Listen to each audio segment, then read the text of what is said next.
Hello, chemists. This is Ms. Placino, and you're watching lesson 1.2 on the classification of matter.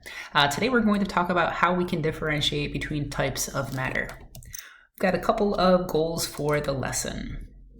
First up, you should be able to define compounds, elements, and mixtures. Next, we're going to classify matter as either a compound, an element, or a mixture. And if it's a mixture, we're going to try to designate it as either being homogeneous or heterogeneous. A lot of our practice problems are going to be focused on this concept. And finally, we'll draw and interpret particle diagrams regarding compounds, elements, and mixtures. Hopefully by this point, you've noticed there's kind of a theme. It's all about compounds, elements, and mixtures. And those are really the different classifications of matter that we're going to be working with today. All right, let's get started. So we'll start with the basics. We're going to be classifying matter, so let's go ahead and define what matter is. Matter is anything that has a mass and volume. So it's got a mass and it takes up space. In the previous lesson, we talked about the three phases of matter: solids, liquids, and gases.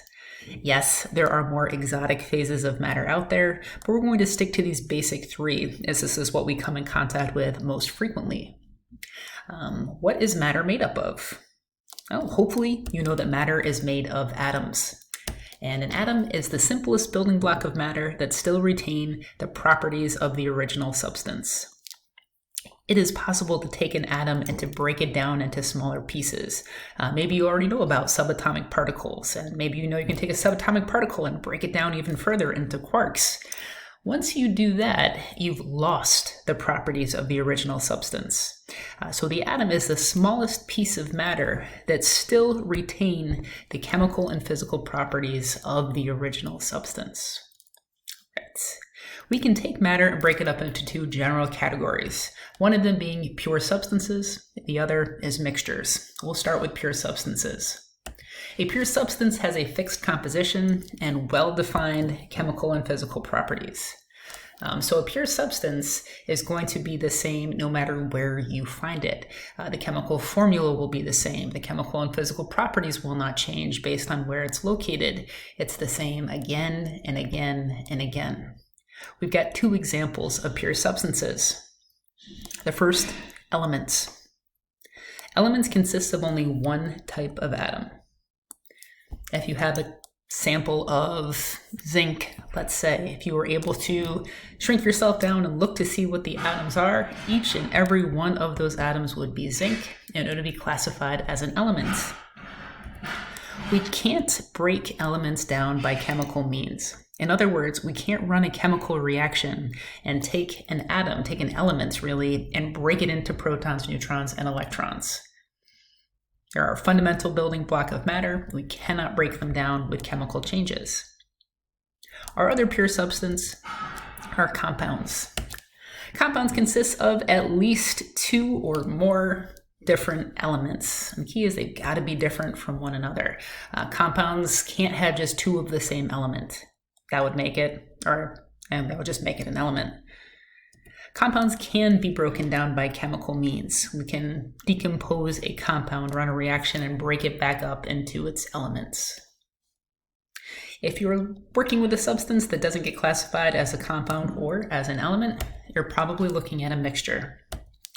Mixtures are going to consist of two or more substances physically combined. Really what we mean is that the substances themselves aren't bonded to each other, they're just in physical proximity. They might be touching. Mixtures do not have a definite composition or well-defined properties. For example, if you're a coffee drinker, depending on where you go, maybe they make your coffee a little bit differently. Different amounts of cream, different amounts of sugar. There's no definite composition. It's going to vary from place to place. We can define mixtures as being homogeneous or homogeneous.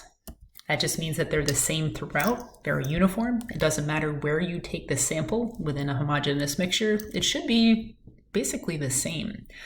Milk is a good example of a homogeneous mixture. Milk is made of water, protein, fat, sugar, and it's really mixed thoroughly. You don't have to worry about, pouring milk onto a bowl of cereal and just having the fat part of the milk sludge out of there. It's homogenized, so it's extremely uniform. The opposite of a homogeneous mixture is a heterogeneous mixture. So you're going to have visibly distinguishable parts. It's not going to be the same throughout. Let's say you have sand and water mixed together. If you take that, you shake it up, you can probably make that pretty homogeneous for a short period of time. But if you let that sit long enough, we know that the sand is going to settle. You're going to have the water on top, sand at the bottom. You will have visibly distinguishable parts, and that would make it a heterogeneous mixture at that point in time. All right, let's do a little bit of practice with compounds, elements, and mixtures. I want to focus in on question 2 of the practice problems, and we'll look at the first column again, A through F. I'd like you to identify each substance as an element, a compound, or a mixture. If you do decide that something is a mixture, see if you can guess whether it is going to be homogeneous or heterogeneous, and try to be able to explain your answer. So pause the video, try out A through F. All right, let's go ahead and check these out. So first up, we've got zinc. Zinc, you can find it on the periodic table of elements. Pretty safe bet that would make it an element. A sample of zinc should consist only of zinc atoms. One type of atom, it's got to be an element. Copper wire. This one tricks students for some reason. I think the word wire gets thrown in there and they decide oh, it can't just be simply copper. Wire is just describing the shape of the sample. Instead of being a chunk of copper or a sheet of copper, it is a thin wire. But it's made exclusively of copper atoms. One type of atom, that's got to be an element. Up next, we have brass. You can scour the periodic table. You are not going to find brass on it. Brass is an alloy, and an alloy is made by taking usually just 2 different types of metals, heating them up to their melting point, so they're in the liquid form, mixing them together, stirring them up really well, and then letting them cool. That way your resulting product, the alloy, is going to have a mixture of properties. Hopefully based on that description, you've decided that brass is a mixture. Alloys tend to be homogeneous mixtures. They're really evenly distributed, the same throughout, very uniform. Letter D, we've got oil and vinegar, like a salad dressing. This is another example of a mixture. If you take your salad dressing and you shake it up really well, you can probably make it homogeneous, but over time it will separate and become a heterogeneous mixture. Coming down the home stretch, last 2. Letter E, water. You knew the formula for water well before you got to my class. H2O, we've got hydrogen and oxygen bonded together. That is a compound. Carbon dioxide, another chemical formula you are likely familiar with, CO2. Carbon bonded to 2 oxygen atoms. That sounds like a compound, 2 or more different elements. And that's just kind of how you want to go through things. If it's on the periodic table, it's definitely an element. If you can write a chemical formula for it, most likely a compound. And then by process of elimination, if it's not one of those 2, you're definitely looking at a mixture. All right, let's get back to the notes. Let's take a look at some particle diagrams in relation to elements, compounds, and mixtures. So we'll play a little game. I'm going to show you a particle diagram, and I want you to classify it as either being an element, a compound, or a mixture, and be able to explain why. All right, first particle diagram. Oh, not working. There we go. Compound, element, or mixture. Hopefully we're starting you off on an easy one. You'll see only one type of atom present. This is an element. Specifically, we call this a monatomic element. The prefix mon or mono is going to mean 1. Atomic refers to atoms. So these are just individual atoms. And this is an example of an element. Up next, we've got this. Compound, element, or mixture. Hopefully, as you look at this, you're seeing this as a compound. We've got 2 different atoms bonded together. That's kind of what we represent just by having them in physical contact with each other. We've got that little purple atom. We've got a larger pink atom.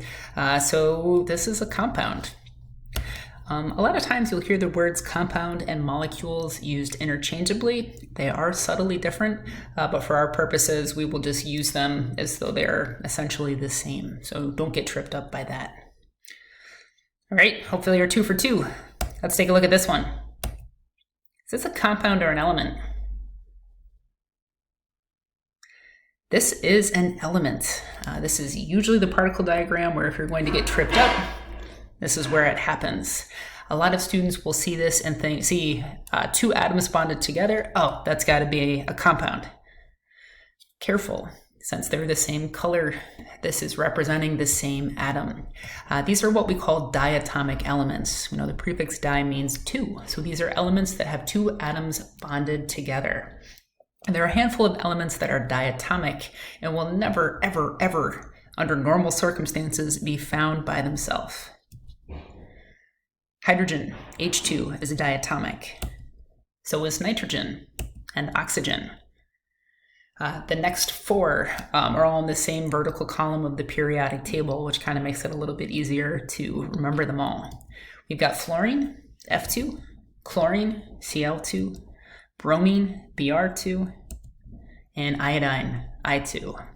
When we start writing chemical reactions and chemical formulas, which is still quite a ways off, it's helpful to remember that these will never, ever, ever exist as a single atom.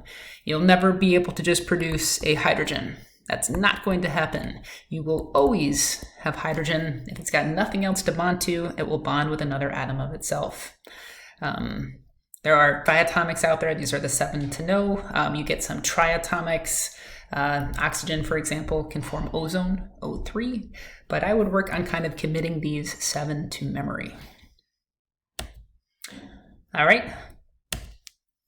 Compound, element, or mixture. Hopefully you recognize this one as being a mixture. I've got some green monatomic elements, and I've got some of the blue diatomics. They're pretty well separated. The green ones are up towards the top of the particle diagram. The blue ones are down towards the bottom. So this would be best classified as a heterogeneous mixture. All right, last particle diagram. You can imagine if we take that heterogeneous mixture and we shake it up real good, we might end up with something that looks more like this. If we kind of split this into 4s, you can see that this is reasonably well mixed. We've got a diatomic and a monatomic atom like per quadrant. This is supposed to represent a homogeneous mixture. And it's worth noting that gases are always homogeneous mixtures. Gases by their very nature will just form very evenly distributed mixtures in most circumstances. Let's wrap up by looking at a couple more particle diagrams.